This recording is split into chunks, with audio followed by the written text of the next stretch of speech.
the Americans were hopeful that we could negotiate a bigger deal. Okay? I mean, there is so much that we do together where our economies are integrated, they graft off of each other and those types of things. Whether it's, on trade, whether it's energy, whether it's automotive, whether it's nuclear defense and all of those types of things.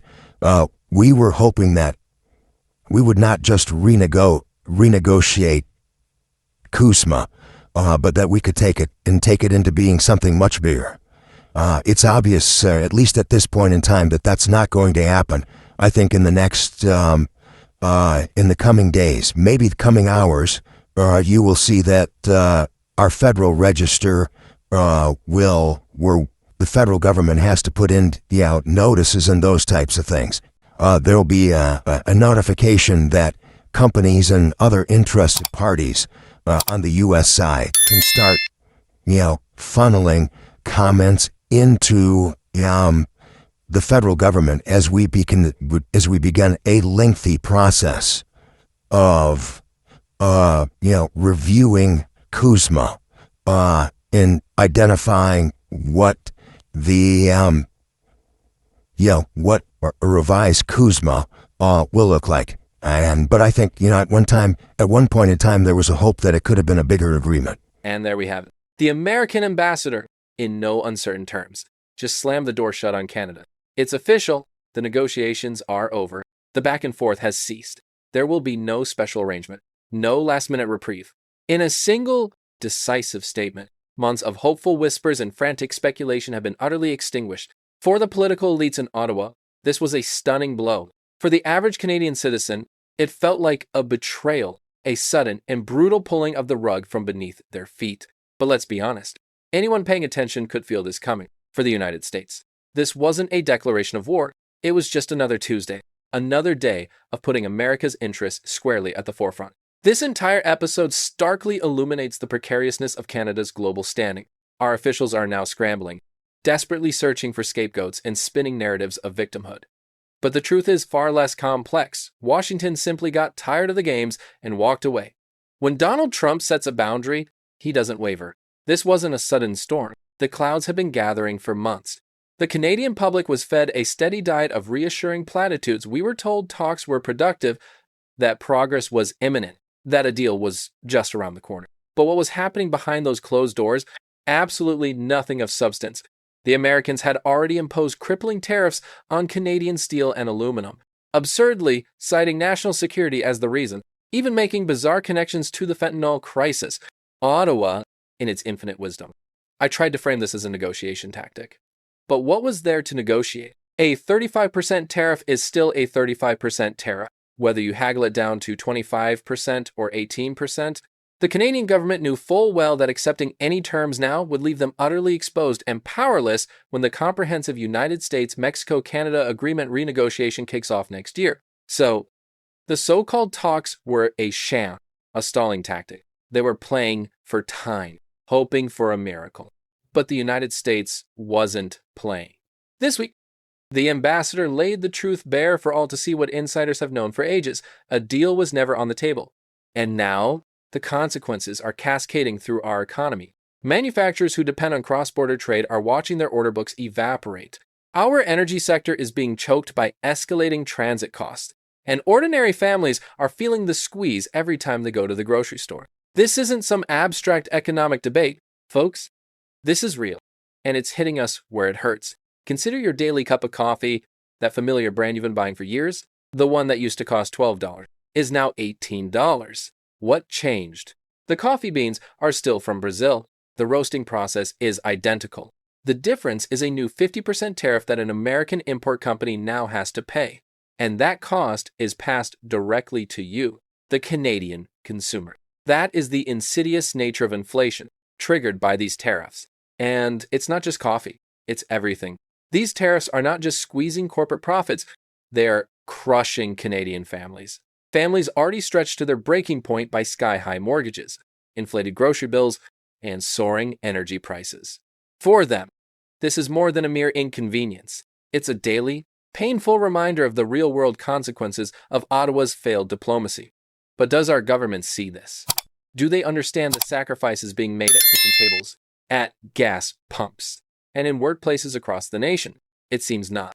Families are canceling vacations, pulling their kids out of sports, making impossible choices just to make ends meet. This isn't just economic noise. This is the reality of life in Canada right now. And here is the glaring contrast that no Canadian can afford to ignore. On one side, you have Donald Trump strong, decisive, and in complete command. He sets the terms, and whether you like them or not, they are the terms. On the other side, you have Mark Carney looking weak, defensive, and utterly out of his depth. Instead of offering solutions, he offers only excuses, pointing the finger at Washington for every single problem while our industries crumble and our jobs disappear. It's a classic tale we've all seen before. Strong leadership earns respect, while weak leadership resorts to blame and ultimately collapses under its own incompetence. And let's talk about the ambassador's tone. He didn't just kill the deal. He lectured us. He expressed his disappointment that Canadians aren't passionate enough about our relationship with the United States. To many, it sounded like a scolding, a condescending dismissal of our legitimate frustrations, as if the anger of the Canadian people was just bad manners. The public backlash has been swift and furious. Social media is ablaze with Canadians telling the ambassador to look in the mirror, that the problem isn't our attitude but America's actions. As one person eloquently put it, you can't kick the dog and then blame it for growling. This sentiment is showing up in the economic data.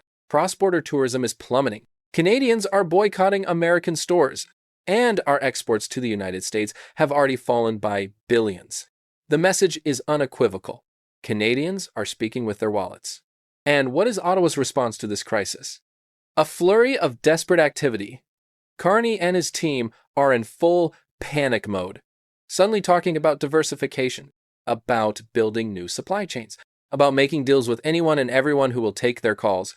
Carney was recently in Mexico, trying to forge new trade alliances that bypass the United States entirely. There are announcements of new liquefied natural gas projects, fast-tracked port expansions, and a mad dash to open new channels to Europe and Asia. These are big, flashy moves, but they reek of desperation. These are initiatives that should have been started years ago, not slapped together in a moment of crisis. Diversification is a marathon, not a sprint. Canada is trying to make up for decades of complacency, while the United States holds every card. The ultimate irony, we are being told to view this as a blessing in disguise, as if being economically isolated by our closest ally is the wake-up call we needed to finally stand on our own 2 feet. What a pathetic attempt at spin. The timing of this could not be worse. Inflation is rampant. Our job market is fragile, and the global economy is teetering on the brink of recession. And next year, when the real USMCA renegotiations begin, Canada will be walking into a firestorm with absolutely no leverage.